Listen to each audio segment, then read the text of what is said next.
وداعيا إلى الله بإذنه وسراجا منيرا কায়নাতের বাদশা আপনি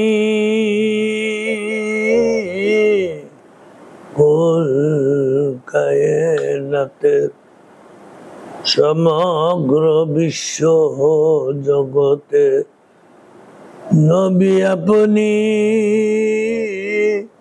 আপনার নামে আসমান জমিন নাম রাখিলেন রব্বি সুবহানি আহমদ কামলে ওয়ালে মুফতি মোহাম্মদ শফি রহমতুল্লাহ আলাইহির মা কওমি উলামাদেরকে বলছি, মুফতি মোহাম্মদ শফি রহমতুল্লাহ কি তিনি অভিমত করেছিলেন এই বিষয়ে, কারবালার বিষয়ে। আশা করি যারা দেওবন্দি নেশাবে কওমি মাদ্রাসা ও আঙ্গনে যারা লেখাপড়া করেছেন, বিশেষ করে যারা লেখাপড়া করার পরেও এজিদকে ভালো জানেন, তাদেরকে লক্ষ্য করে বলছি, সকল আলেমদেরকে লক্ষ্য করে বলছি, আমাদের গ্রহণযোগ্য কওমি অঙ্গনে সবচেয়ে বড় একজন আল্লাহর ওলি মুফতি মোহাম্মদ শফি রহমতুল্লাহ আলাইহি তিনি কি বলেছেন তার অভিমত প্রসঙ্গে আলোচনা করছি। মুফতি মোহাম্মদ শফি রহমতুল্লাহ আলাইহি শহীদ কারবালা 108 নম্বর পৃষ্ঠায় লেখেন,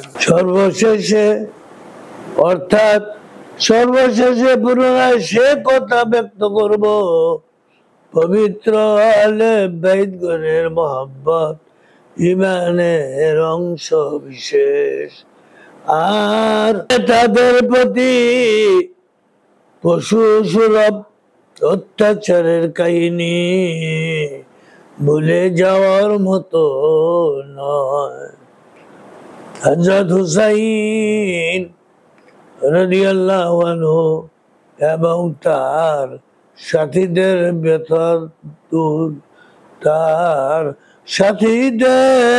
ব্যথাতুর নিপীড়নমূলক ঘটনা যার অন্তরে ব্যথা বা শোক বা বেদনা সৃষ্টি করে না, সে মুসলমান তো নয়, মানুষের নামেরও অযোগ্য। হযরত মুফতি মোহাম্মদ শফি রহমতুল্লাহ আলাইহি শহীদ কারবালার 108 নম্বর পৃষ্ঠায় আরো লিখেছেন, প্রকৃত সমবেদনা মহাব্বত হলো যে উদ্দেশ্য তিনি প্রাণ দান করেছেন। হযরত হুসাইন রাদিয়াল্লাহু আনহু প্রাণ দান করেছেন নিজ নিজ সাধ্য মতো, সে উদ্দেশ্যে ও লক্ষ্য অর্জনের জন্য আত্মমতি দেওয়া, তার চরিত্র কার্যাবলীর অনুকরণ করাকে দুনিয়া ও আখিরাতের জন্য কল্যাণময় বলে বিশ্বাস করা। আখিরু দাওয়ানা আনিল হামদুলিল্লাহি রাব্বিল আলামিন।